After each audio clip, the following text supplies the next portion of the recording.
Hello my dear students. So today we will study about the Hardy-Weinberg Principle in chapter Origin and Evolution of Life. So before starting this principle, first you should know what is population genetics. Now here, the study of frequency of genes in a population is called population genetics. Right? Now about the Hardy-Weinberg Principle.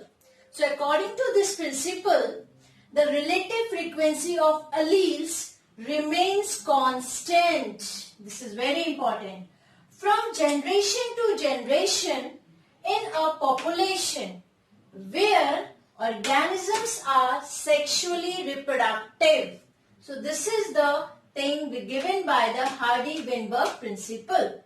Now this principle or law is applicable only when few conditions are fulfilled. Now what are those conditions? Here the first one, the population should be very big. So big population I have written here.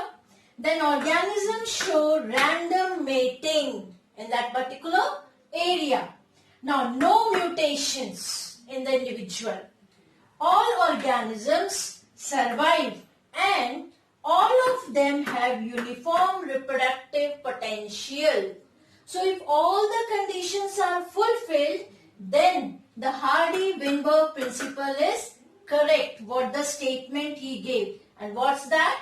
Relative frequency of alleles remains constant from generation to generation in a population where organisms are sexually reproductive. So these conditions are required. Fine. Now come to the expression of the alleles. Means here we will take out the equation that is given by the Hardy-Weinberg Principle. Now here you can see the dominant one is represented. Here I have written, see, capital A is equal to P. That is according to Hardy. Now here the dominant character, that is allele, is represented by P. If there is a homozygous condition, I have written here capital A is equal to P square.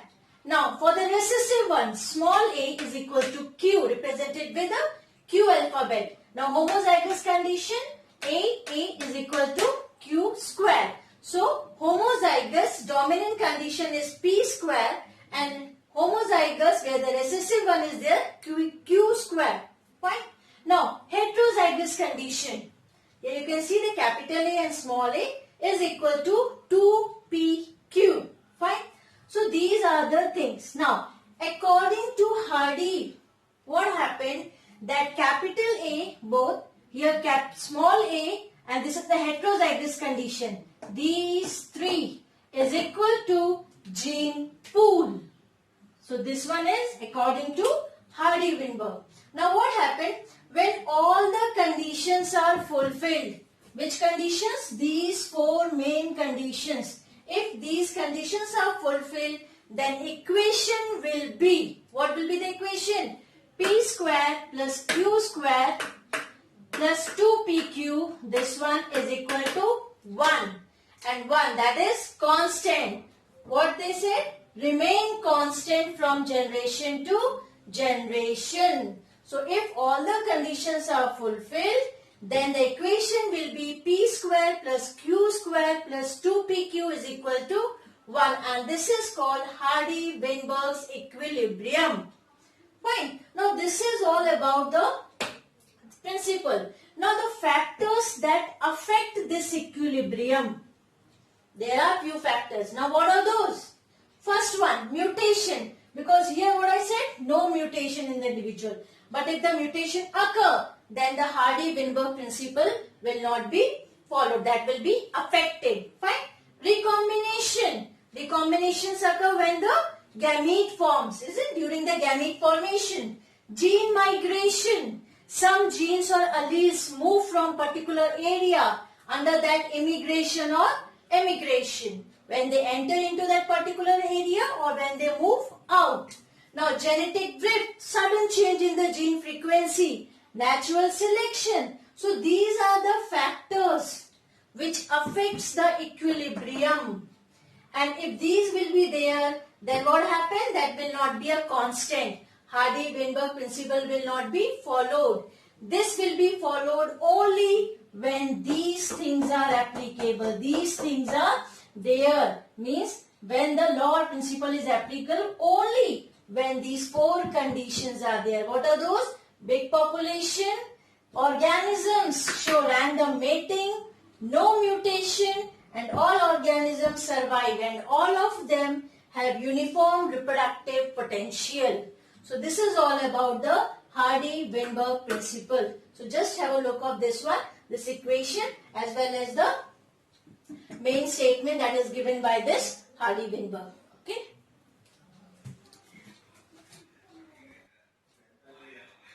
So now adaptive radiation. Now what is this adaptive radiation? So it is a process in which organisms diversify rapidly from an ancestral species into a multitude of new forms.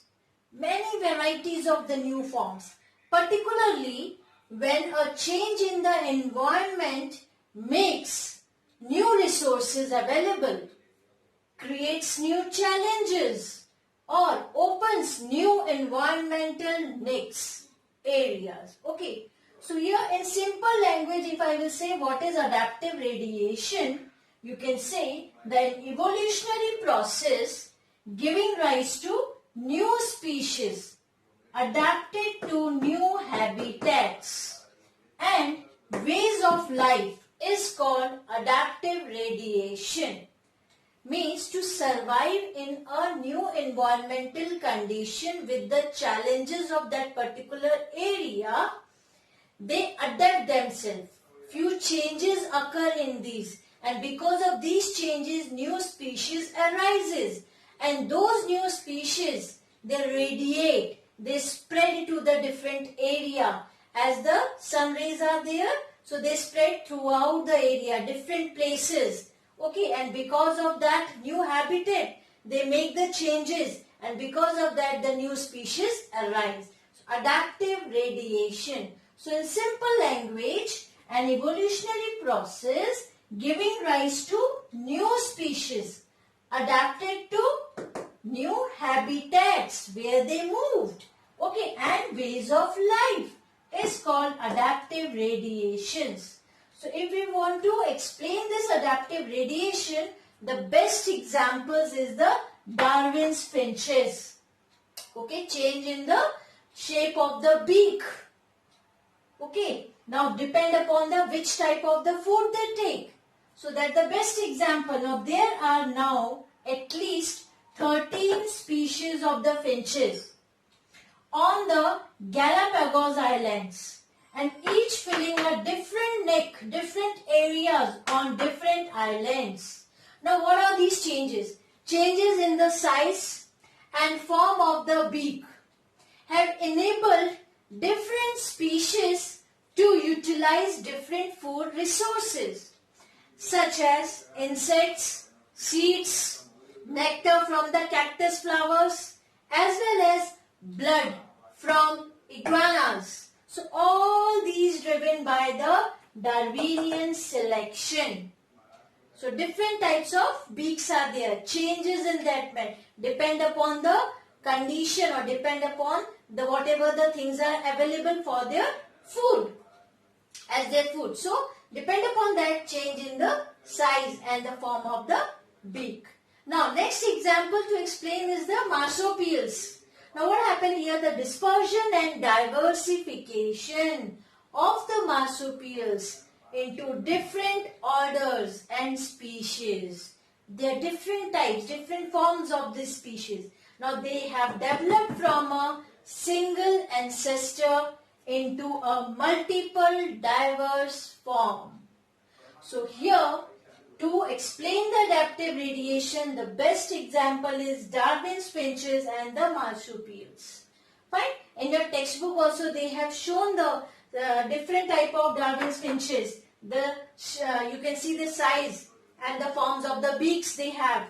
Now here, last again, what is adaptive radiation? Now you can understand in a better way. Now it is a process in which organisms diversify rapidly from an ancestral species, male ancestor, and diversified into a multitude of the new forms, particularly when a change in the environment makes new resources available, creates new challenges, or opens new environmental nicks. So because of all these, there are the changes and we are getting different type of species. So here the example is Darwin's finches. So just have a look of this one.